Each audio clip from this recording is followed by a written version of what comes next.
Assalomu alaykum aziz tomoshabinlar. Bugun juda muhim va hayotiy ahamiyatga ega bo'lgan mavzuni muhokama qilamiz. Agar sizning oilangizda nafaqaxo'rlar bo'lsa, ota-onangiz, bu bobolaringiz yoki sizning o'zingiz nafaqada bo'lsangiz, bu video aynan siz uchun. Menimcha, bu ma'lumot to'g'risi millionlab nafaqaxo'rlarimizning hayotiga ijobiy ta'sir ko'rsatishi mumkin. Ammo aksariyat kishilar bundan bexabar. Gap aprel oyidan boshlab joriy etilishi kutilayotgan nafaqalarga katta qo'shimcha to'lov haqida ketmoqda. Bu shunchaki kichik bir o'zgarish emas, balki ko'plab fuqarolarimizning moliyaviy ahvolini sezilarli darajada yaxshilaydigan jiddiy yangilikdir. Bu haqida birinchi marta eshitganimda hatto men ham biroz hayratga tushdim. Chunki bu masala juda chuqur va e'tibor talab qiladi. Shuning uchun hoziroq kanalimizga obuna bo'lib qo'yishingizni va ushbu videoga like bosishingizni so'rayman. Bu harakatingiz bilan siz nafaqat o'zingiz uchun foydali ma'lumotni saqlab qolasiz, balki bu muhim yangilikning boshqa nafaqaxo'rlarimizga ham yetib borishiga yordam berasiz. Keling hech qanday ortiqcha gap so'zlarsiz to'g'ridan to'g'ri masalaning mohiyatiga o'tsak. Muammoning mohiyati va hozirgi vaziyat. Qadrli do'stlar, avvallari nafaqalar tizimi qanday ishlaganini yaxshi bilasiz. Har yili davlatimiz tomonidan inflyatsiya darajasi va mamlakat iqtisodiyotining o'sish sur'atlari hisobga olingan holda nafaqalar ma'lum 1% ga indeksatsiya qilinadi. Bu har yili an'anaviy tarzda amalga oshiriladigan jarayon bo'lib, u nafaqaxo'rlarning sotib olish qobiliyatini saqlab qolishga qaratilgan edi. Ammo ko'pchiligimiz yaxshi bilamizki, hayot qimmatlashishining real sur'atlari ba'zan ushbu rasmiy indeksatsiya ko'rsatkichlaridan sezilarli darajada yuqori bo'lib kelardi. Ayniqsa, uzoq yillar davlatimizga, xalqimizga sidqi dildan xizmat qilgan, o'zining umrini mehnatga bag'ishlagan, ammo qaysidir sabablarga ko'ra, masalan, o'sha davrdagi past maoshlar yoki ish haqi hisoblash tizimidagi kamchiliklar tufayli bugungi kunda juda kam nafaqa oladiganlar uchun bu vaziyat juda adolatsizlik tuyulardi. Men shaxsan ko'plab shunday holatlarga guvoh bo'lganman. Odamlar o'z umrining eng g'ayratli yillarini qurilishda, qishloq xo'jaligida, sanoatda, ta'lim va sog'liqni saqlash sohalarida o'tkazgan. Ammo bugungi kunda ular oladigan nafaqa o'z ehtiyojlarini qondirishga zo'rg'a yetmoqda. Bu esa tabiiyki juda achinarli holat. Mana shu muammoga yechim topish maqsadida yaqinda hukumatimiz tomonidan juda muhim va tarixiy ahamiyatga ega bo'lgan bir qator qarorlar qabul qilindi. Bu qarorlar shunchaki navbatdagi indeksatsiya emas, balki nafaqaxo'rlarning ma'lum bir toifalariga yo'naltirilgan, ularning moliyaviy ahvolini tubdan yaxshilashga qaratilgan aniq bir mexanizmni o'z ichiga oladi. Asosiy e'tibor uzoq yillik mehnat stajiga ega bo'lgan, biroq bugungi kunda minimal yoki unga yaqin miqdorda nafaqa olayotgan fuqarolarimizni ijtimoiy himoya qilishga qaratilgan. Shuningdek, alohida ehtiyojli shaxslar va o'zgalar parvarishiga muhtoj bo'lgan nafaqaxo'rlar ham bu yangilik doirasida qo'shimcha e'tibordan chetda qolmagan. Bu yangi tizim aprel oyidan boshlab kuchga kiradi va bu o'zgarishlar nafaqa to'lovlarining miqdorini sezilarli darajada oshirishi kutilmoqda. Bu o'zgarishlarni tushunish uchun avvalo kimlar bu to'lovlarga haqli ekanligini, kimlar e'tibor berish kerakligini va kimlar tashvishlanishi shart emasligini batafsil ko'rib chiqishimiz lozim. Bu ma'lumotlar siz uchun juda qimmatli bo'lishiga ishonchim komil. Batafsil tushuntirishlar nimani bilishingiz kerak, kim tashvishlanishi kerak va kimga kerak emas. Keling, endi eng muhim qismga o'tamiz. Bu qo'shimcha to'lovlar kimlarga mo'ljallangan va qanday shartlar asosida amalga oshiriladi? Bu yangi qarorga ko'ra qo'shimcha to'lovlar asosan 3 ta asosiy toifadagi nafaqaxo'rlarga beriladi, lekin bu toifalar ichida ham o'ziga xos aniqlashtirishlar mavjud. Birinchi toifa minimal nafaqa oluvchilar.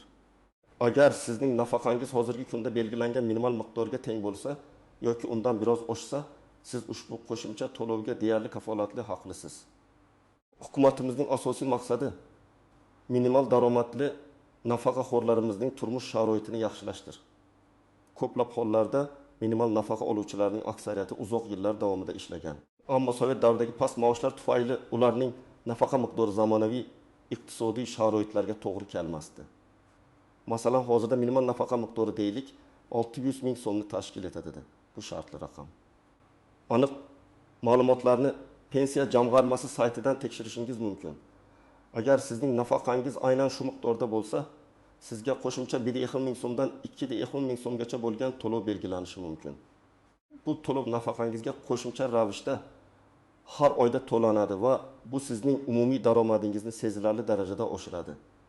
Tasavvur qiling, har oyda qo'shimcha 200 ming so'm bu oilaning kundalik xarajatlari, oziq-ovqat. Dori-darmonlar uchun juda katta yordam. Bu oddiygina raqam emas, balki keksalarimizning hayot sifatini oshirishga qaratilgan aniq bir g'amxo'rlikdir. Misol, menga 6-7 yoshli Xadicha buvi. Xadicha buvi 35 yil maktabda o'qituvchi bo'lib ishlagan. Uning o'sha davrdagi maoshi past bo'lganligi sababli bugungi kunda 6-20 ming so'm nafaqa oladi. Bu esa minimal nafaqa miqdoridan birozgina yuqori. Uning oilasida yordamga muhtoj bir nechta nabiralari bor. Yangi qonunga ko'ra uning staji 35 yildan oshganligi va nafaqasi minimalga yaqinligi sababli u 200 ming so'm miqdorida qo'shimcha to'lovga haqli bo'ladi. Endi uning umumiy nafaqasi 820 ming so'mni tashkil etadi. Bu qo'shimcha mablag' unga o'zining dori-darmonlarini sotib olishga, nabiralariga biror shirinlik olib berishga yoki oddiygina oziq-ovqat mahsulotlariga sarflashga imkon beradi. Bu kabi qo'shimcha daromad, ayniqsa qishloq joylarda yashovchi, cheklangan mablag'ga ega bo'lgan nafaqaxo'rlar uchun juda katta yordamdir. Bu nafaqat moliyaviy, balki ma'naviy jihatdan ham ularga e'tibor berilayotganini ko'rsatadi. Ikkinchi toifa, uzoq yillik mehnat stajiga ega bo'lganlar, ammo nafaqasi past bo'lganlar. Bu toifa nafaqaxo'rlar hukumatimizning alohida e'tiborida bo'ldi. Agar siz erkak bo'lib, 35 yildan ortiq ayol bo'lib, 30 yildan ortiq mehnat stajiga ega bo'lsangiz, ammo sizning nafaqangiz o'rtacha respublika nafaqa miqdoridan sezilarli darajada past bo'lsa, siz ham ushbu qo'shimcha to'lovga haqlisiz. Bu yerda asosiy mezon nafaqa miqdorining stajga mutanosib emasligi. Ko'pincha bu holat qishloq xo'jaligi, yengil sanoat kabi sohalarda ishlagan, katta mehnat stajiga ega bo'lgan, ammo o'sha davrda yuqori maosh olmagan fuqarolarimizda kuzatiladi. Ular umr bo'yi fidokorona mehnat qilganlar, ammo nafaqaga chiqqanlarda ular kutgan daromadga ega bo'lmaganlar. Yangi qonun aynan mana shu adolatsizlikni bartaraf etishga qaratilgan. Qo'shimcha to'lov miqdori stajning ortiqcha yillari va hozirgi nafaqa miqdoriga bog'liq ravishda 100 ming so'mdan 300 ming so'mgacha o'zgarishi mumkin. Misol 2. 2 yoshli Sobir aka. Sobir aka hayotining 40 yilini kolxozda mexanizator bo'lib o'tkazgan. Uning mehnat staji juda katta, lekin o'sha davrdagi ish haqi sababli hozirda u 800 ming so'm nafaqa oladi. Bu miqdor hozirgi kunda uning barcha ehtiyojlarini qondirish uchun yetarli emas. Yangi tizimga ko'ra, Sobir akaning 40 yillik staji e'tiborga olinib, unga har oyda 2 ming so'm qo'shimcha to'lov ajratiladi. Endi uning umumiy nafaqasi 1,50 ming so'mni tashkil etadi. Bu qo'shimcha to'lov Sobir aka uchun juda katta yordam bo'ladi. U endi keksaganda o'ziga ko'proq narsalarni ravo ko'rishi, kerakli dori-darmonlarni bemalol sotib olishi mumkin. Bu shunchaki pul emas, balki uning yillar davomida qilgan mehnatiga davlat tomonidan bildirilgan minnatdorchilikdir. Uchinchi toifa, alohida ehtiyojli va ijtimoiy himoyaga muhtoj nafaqaxo'rlar. Bu toifaga nogironligi bo'lgan shaxslar, boquvchisini yo'qotgan oilalar a'zolari bo'lgan nafaqaxo'rlar va biror sababga ko'ra doimiy parvarishga muhtoj bo'lgan keksalar kiradi. Ushbu toifadagi nafaqaxo'rlar har doim davlatimizning e'tiborida bo'lgan. Ammo yangi qaror ularning moliyaviy ahvolini yanada yaxshilashga qaratilgan qo'shimcha imkoniyatlarni yaratadi. Agar siz ushbu toifalardan biriga kirsangiz, sizga ham nafaqa miqdoriga qarab belgilangan bazaviy hisoblash miqdorining ma'lum 1% miqdorida qo'shimcha to'lov berilishi mumkin. Bu yerda to'lov miqdori shaxsning ehtiyoj darajasiga va nogironlik guruhiga qarab farq qilishi mumkin. Bu qo'shimcha to'lovlar birinchi navbatda ularning tibbiy xarajatlarini qoplashga, parvarishlash xizmatlari uchun to'lovlarni amalga oshirishga va hayot sifatini yaxshilashga yordam beradi. Kimga tashvishlanish kerak emas? Agar sizning nafaqangiz allaqachon mamlakatdagi o'rtacha nafaqa miqdoridan sezilarli darajada yuqori bo'lsa va siz yuqorida sanab o'tilgan toifalarga kirmasangiz, unda siz ushbu qo'shimcha to'lovga haqli bo'lmasligingiz mumkin. Bu qaror aniq maqsadga yo'naltirilgan bo'lib, eng ko'p muhtoj bo'lgan va uzoq yillik mehnati uchun yetarli daromad olmagan nafaqaxo'rlarga qaratilgan. Shuningdek, xorijiy davlatlardan nafaqa oluvchi shaxslarga ham bu to'lovlar taalluqli bo'lmasligi mumkin. Aslida bu adolatli yondashuvdir, chunki davlat resurslari eng ko'p ehtiyoj sezilgan joyga yo'naltirilmoqda. Lekin har qanday holatda ham o'zingizning pensiya jamg'armasi bo'limiga murojaat qilib, aniq ma'lumot olishingizni tavsiya qilaman. Chunki har bir holat individual bo'lishi mumkin va umumiy qoidalar ichida ham istisnolar mavjud bo'lishi mumkin. Istisnolar. Tuzoqlar va noaniq nuanslar. Har qanday yangi tizimda bo'lgani kabi bu qo'shimcha to'lovlar tizimida ham o'zining istisnolari, e'tibor berish lozim bo'lgan tuzoqlari va noaniq nuanslari mavjud. Ularni bilish sizni keraksiz ovoragarchiliklardan xalos qiladi va o'z huquqlaringizni himoya qilishga yordam beradi. Birinchi istisno, boshqa turdagi yuqori ijtimoiy imtiyozlarga ega bo'lganlar. Agar siz allaqachon boshqa turdagi davlat dasturlari orqali sezilarli ijtimoiy yordam, masalan, yuqori miqdordagi imtiyozli nafaqalar yoki subsidiyalar olib kelayotgan bo'lsangiz, yangi qo'shimcha to'lov sizga berilmasligi mumkin. Bu tizimda bir kishiga bir nechta katta yordam turlarini bir vaqtda berishdan ko'ra, yordamni kengroq qamrab olishga va ko'proq muhtojlarga yetkazishga urinishdir. Masalan, agar siz O'zbekiston qahramoni yoki boshqa yuqori davlat mukofotiga ega bo'lganingiz uchun allaqachon katta nafaqa va qo'shimcha to'lovlar olsangiz, bu yangi qo'shimcha to'lov sizga tatbiq etilmasligi ehtimoli bor. Lekin bu degani siz mutlaqo haqli emassiz degani emas. Ba'zi hollarda mavjud imtiyozlarning birortasi ushbu yangi to'lovdan pastroq bo'lsa, sizga aynan shu yangi mexanizm orqali qo'shimcha to'lov tayinlanishi mumkin. Shuning uchun har bir holatda pensiya jamg'armasi mutaxassislari bilan maslahatlashish muhim. Ikkinchi istisno, yaqinda nafaqaga chiqqanlar. Agar siz yaqinda, masalan, oxirgi 2 yil ichida nafaqaga chiqqan bo'lsangiz va sizning nafaqa miqdoringiz yangi hisoblash usullari bo'yicha to'g'ri aniqlangan bo'lsa, bu qo'shimcha to'lov sizga taalluqli bo'lmasligi mumkin.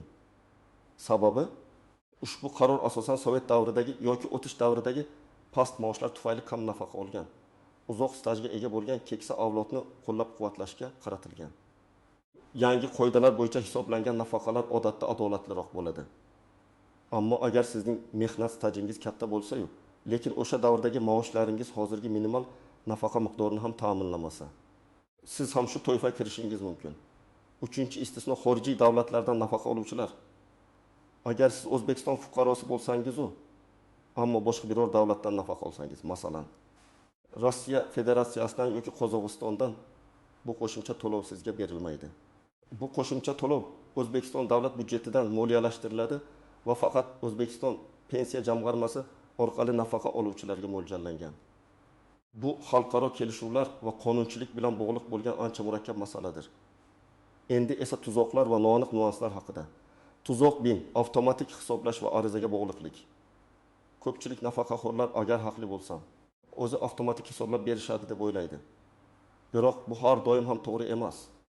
Garchi yangi qarorga ko'ra, aksariyat hollarda qo'shimcha to'lovlar pensiya jamg'armasi tomonidan avtomatik ravishda qayta hisoblab chiqilishi va nafaqalarga qo'shib berilishi kerak bo'lsa-da, ba'zi holatlarda bu amalga oshmasligi mumkin. Buning sabablari turlicha bo'lishi mumkin. Ma'lumotlar bazasidagi xatolar, sizning shaxsiy ish hujjatlaringizdagi kamchiliklar yoki sizning holatingiz shunchaki umumiy qoidalar ostiga to'g'ri kelmasligi mumkin. Masalan, agar sizning mehnat daftarchangizda qaysidir bir davr aniq ko'rsatilmagan bo'lsa yoki stajingiz tasdiqlovchi hujjatlarda noaniqliklar bo'lsa, tizim buni avtomatik aniqlay olmasligi mumkin. Shuning uchun agar siz o'zingizni haqli deb hisoblasangiz va aprel oyidagi nafaqangizda o'zgarish sezsangiz, darhol harakatga tushishingiz kerak. Tuzoq 2. Noto'g'ri ma'lumotlar yoki hujjatlardagi kamchiliklar. Sizning shaxsiy pensiya faylingizda, ishingizda qaysidir bir ma'lumot eskirgan yoki noto'g'ri bo'lishi mumkin. Masalan, oila ahvolingiz o'zgargan, ammo pensiya jamg'armasiga bu haqda xabar berilmagan bo'lsa, yoki mehnat stajingizga oid qaysidir hujjat yo'qolgan bo'lsa, bu yangi to'lovni olishingizga to'sqinlik qilishi mumkin. Bu ayniqsa qo'lda to'ldirilgan eski mehnat daftarshalari bilan bog'liq bo'lishi mumkin. Ba'zida ish beruvchilar noto'g'ri yozuvlar kiritgan yoki hujjatlarni to'liq rasmiylashtirmagan holatlar ham uchraydi. Shuning uchun o'z hujjatlaringizning tartibli ekanligiga ishonch hosil qiling. Tuzoq 3 byurokratik to'siqlar. Afsuski, ba'zan barcha qoidalarga qaramay, amaliyotda byurokratik to'siqlar yuzaga kelishi mumkin. Pensiya jamg'armasi xodimlari barcha yangi qoidalarni to'liq bilmasligi yoki hujjatlarni noto'g'ri talqin qilishi mumkin. Bunday holatlarda o'z huquqlaringizni bilish va talab qilish juda muhimdir. Agar sizga asossiz ravishda rad javobi berilsa, yuqori turuvchi tashkilotlarga yoki prokuraturaga murojaat qilishdan cho'chimasligingiz kerak. Har bir fuqaroning huquqi himoya qilinishi shart. Noaniq nuansi, boshqa imtiyozlarga ta'siri. Bu qo'shimcha to'lovning boshqa turdagi ijtimoiy yordamlar yoki imtiyozlarga ta'siri bormi? Aksariyat hollarda. Nafaqalarga kiritilgan bunday qo'shimcha to'lovlar boshqa ijtimoiy yordamlar miqdorini kamaytirmaydi. Chunki bu nafaqa miqdorining o'zgarishi hisoblanadi, alohida bir subsidiya emas. Ammo ba'zi bir kommunal xizmatlarga beriladigan imtiyozlar yoki boshqa turdagi yordamlar uchun daromad chegarasi belgilangan bo'lsa, bu yangi to'lov sizning umumiy daromadingizni oshirib, shu chegaradan oshib ketishingizga sabab bo'lishi mumkin. Bu holatlarni aniqlashtirish uchun tegishli xizmat ko'rsatuvchi tashkilotlar bilan bog'lanish tavsiya etiladi. Odatda nafaqalar va ularga qo'shiladigan to'lovlar soliqqa tortilmaydi. Shuning uchun bu borada tashvishlanishingiz shart emas. Bu to'lovlar sizning qo'lingizga sof holatda keladi. Noaniq nuans 2 to'lovning doimiyligi. Bu qo'shimcha to'lov bir martalikmi yoki doimiymi? Ushbu yangi mexanizm doimiy xarakterga ega. Ya'ni bir marta tayinlangan qo'shimcha to'lov har oyda nafaqangiz bilan birga uzluksiz to'lab boriladi. Bu juda muhim. Chunki nafaqaxo'rlar uchun barqaror va ishonchli daromad manbai katta ahamiyatga ega. Bu shunchaki bir martalik bayram sovg'asi emas. Balki keksalarimizning hayotiy ehtiyojlarini doimiy ravishda qo'llab-quvvatlashga qaratilgan uzoq muddatli dasturning bir qismidir. Noaniq nuans 30 kelajakdagi indeksatsiya. Bu qo'shimcha to'lovlar kelajakdagi nafaqa indeksatsiyalariga ta'sir qiladimi? Ha, ta'sir qiladi. Bu qo'shimcha to'lovlar sizning umumiy nafaqa miqdoringizga qo'shiladi va kelajakdagi barcha indeksatsiyalar shu yangi oshirilgan miqdorga nisbatan amalga oshiriladi. Bu degani sizning daromadingiz nafaqat bir marta oshadi, balki kelajakda ham o'zining real qiymatini saqlab qolish uchun oshib boradi. Bu holat nafaqaxo'rlar uchun juda qulaydir. Amaliy maslahatlar nima qilishingiz kerak? Endi esa eng muhim qismga keldik.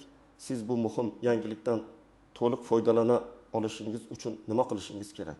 Qadam-qadam aniq ko'rsatmalar beraman. Rasmiy ma'lumotlarni tekshiring va yangiliklarni kuzating. Avvalo O'zbekiston Respublikasi Pensiya jamg'armasining rasmiy veb-saytiga tashrif buyuring. U yerda ushbu qo'shimcha to'lovlarga oid barcha rasmiy qarorlar, nizomlar va batafsil tushuntirishlar e'lon qilinadi. Shuningdek, O'zbekiston Respublikasi hukumatining rasmiy portallari va ishonchli yangiliklar manbalarini muntazam ravishda kuzatib boring. Pensiya jamg'armasining qisqa raqamli ishonch telefonlari ham ishlaydi. Ularga qo'ng'iroq qilib savollaringizga javob olishingiz mumkin. Bu sizga eng so'nggi va ishonchli ma'lumotlarni olish imkonini beradi. Har qanday mish-mishlarga emas, faqat rasmiy manbalarga ishoning. 2. Pensiya jamg'armasining mahalliy bo'limiga murojaat qiling. Agar siz yuqorida sanab o'tilgan toifalarga kirishingizga ishonchingiz komil bo'lsa, ammo aprel oyidagi nafaqangizda qo'shimcha to'lovni ko'rmasangiz, yashash joyingizdagi pensiya jamg'armasining hududiy bo'limiga shaxsan murojaat qiling. Bu eng samarali yo'l. U yerda sizga individual maslahat berishadi va holatingizni to'liq o'rganib chiqishadi. O'zingiz bilan pasportingizni, pensiya guvohnomangizni va mehnat daftarchangizni olib borishni unutmang. Bu hujjatlar sizning shaxsingizni tasdiqlash va mehnat stajingizni tekshirish uchun zarur. 3. Qanday hujjatlar kerak bo'ladi? Pasport, asl nusxasi va nusxasi, pensiya guvohnomasi, asl nusxasi va nusxasi. Mehnat daftarchasi, asl nusxasi va nusxasi. Bu eng muhim hujjatlardan biri. Chunki unda sizning mehnat stajingiz va ish haqi ma'lumotlari qayd etiladi. Agar elektron mehnat daftarchangiz bo'lsa, uni ham taqdim etishingiz mumkin. Ish haqi to'g'risidagi ma'lumotlar agar mavjud bo'lsa, ba'zi hollarda eski davrlardagi maoshlar to'g'risidagi arxiv ma'lumotlari talab qilinishi mumkin. Bu ayniqsa mehnat daftarchasida maoshlar ko'rsatilmagan bo'lsa yoki maoshlar hisoblashda noaniqliklar bo'lsa zarur bo'ladi. Nogironlik guvohnomasi, agar nogiron bo'lsangiz, asl nusxasi va nusxasi. Bo'g'uvchisini yo'qotganlik to'g'risidagi guvohnoma, agar tegishli toifaga kirsangiz, asl nusxasi va nusxasi.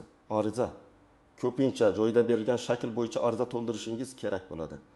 Bu arizada siz o'z holatingizni, qo'shimcha to'lovga bo'lgan haqligingizni va uni tayinlashni so'rab murojaat qilasiz. 4. Arizani qanday yozish kerak?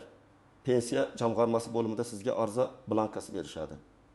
Uni to'ldirishda quyidagi ma'lumotlarni aniq va to'g'ri kiritishingiz shart.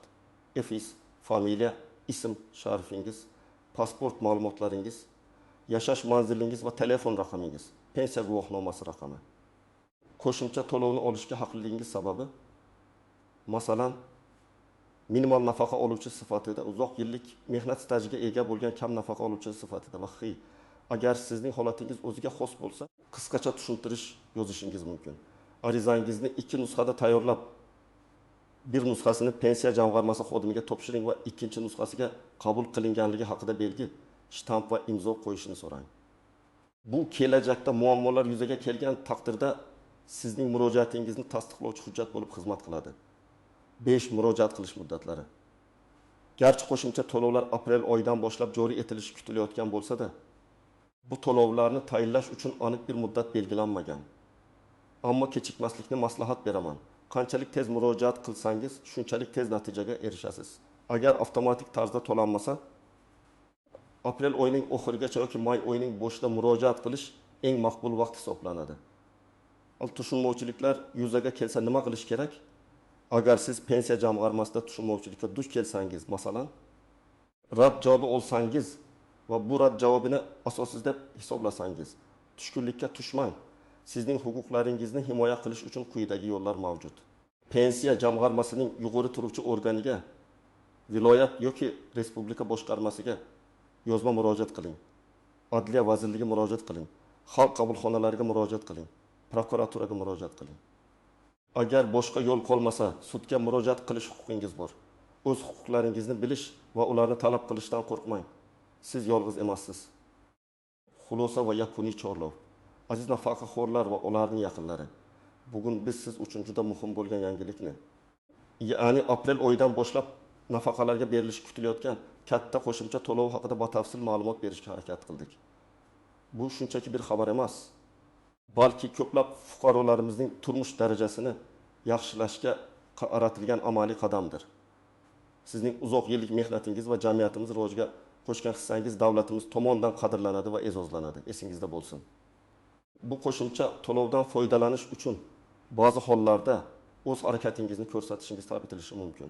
Shuning uchun befarq bo'lmang, o'z huquqlaringizni biling va ulardan foydalaning. Agar siz yoki sizning yaqinlaringiz bu to'lovlarga haqli bo'lsa, zudlik bilan pensiya jamg'armasiga murojaat qiling. Ushbu video siz uchun foydali bo'ldi degan umiddaman. Agar sizda savollar tug'ilgan bo'lsa, izohlarda yozib qoldiring. Men va jamoamiz sizning savollaringizga imkon qadar javob berishga harakat qilamiz. Videoni albatta like bosing va kanalimizga obuna bo'lishni unutmang. Bu ma'lumot boshqa nafaqaxo'rlarimizga ham yetib borishiga yordam bering. E'tiboringiz uchun rahmat. Salomat bo'ling.